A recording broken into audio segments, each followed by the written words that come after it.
Whatever happens, whether his next game is good or bad, it's a safe bet that Sonic is never going to stop running. This guy goes fast, and he goes hard, hitting loops and bouncing off bumpers like a living pinball, collecting jingling rings and slamming himself into robots with wild blue abandon.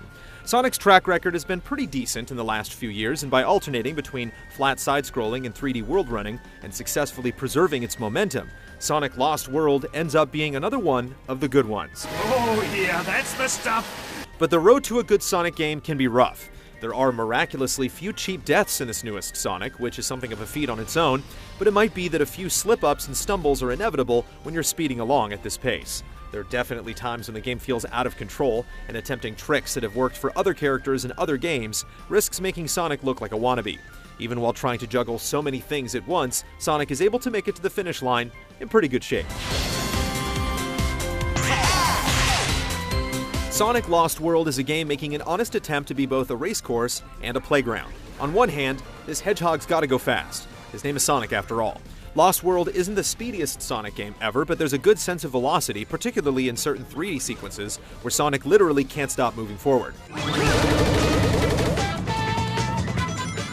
On the other hand, some players want to slow down and explore. Golden rings are strewn all over the place to help you soak up hits from robotic baddies, but getting your hands on each of the 5 red star rings, hidden in each level, can take some effort.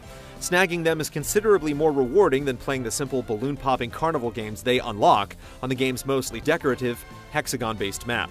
Because the game shows you which red stars you're missing, there's a definite temptation to fill them in. The game exuberantly takes you through one type of gameplay to another, and you'll rarely be doing the same thing for too long. Some levels are 2D, some are 3D, some levels switch back and forth as you go. You might find yourself looping around the surface of cylindrical pipe worlds or small planets, blasting from one sphere to another, or you might roll up into a ball yourself to travel across an icy landscape.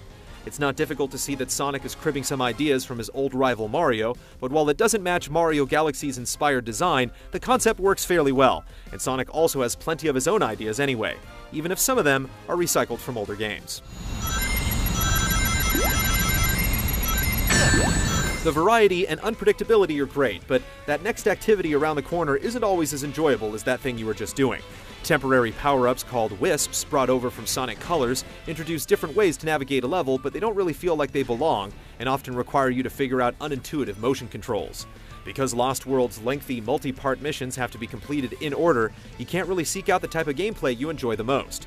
You'll simply have to roll with the game's uneven pace and force your way through the rough spots. You could take a break with 2-player races between antenna-sporting Sonic clones, with the Wii U gamepad providing a screen for the second player. There's not much chance for players to interact with each other, but collecting the rings of your fallen friend might bring a smile to your face. It's way more fun than tagging along as a borderline useless co-op RC vehicle. Even with so many different twists on the action, the way you control the game is basically the same no matter what you're doing. You'll use the right trigger frequently to speed yourself up and bounce, run, or flip off obstacles, which helps to address the classic Sonic problem of coming to a dead stop when you run into an object. But while the controls are consistent and generally function in each type of situation, some things are consistently awkward. The way your homing attack automatically locks onto enemies never quite feels right, especially when you're moving through tighter 2D spaces. We're all gonna die eventually. There are actually 2 types of homing attacks to use, a spinning ball and a kick, that can send one enemy careening into another. While there are a few times when it makes logical sense to give something the boot, being able to kick only makes the game slightly more complicated, without really making it that much more interesting. Then again, taking the time to fight enemies can seem beside the point in Sonic games. Sometimes, though, you'll use enemies as a means to reach the next platform, and at the end of each themed world, you'll need to smash yourself into big bad bosses to clear a path toward your next stage. Lost World has a few interesting title fights with its wacky bunch of evildoers known as the Deadly Six.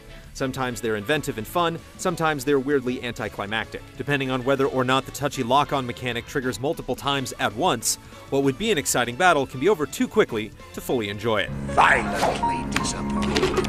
Even though the cartoonish story is clearly meant for kids, Sonic Lost World is built for Sonic fans who have stuck around for game after game. And it borrows a few things from other games too. Lost World nearly trips over itself to find a compromise between pure speed and stopping to smell the roses, but unlike many other Sonic games, this one does a pretty good job. That was cool. Pun entirely intended.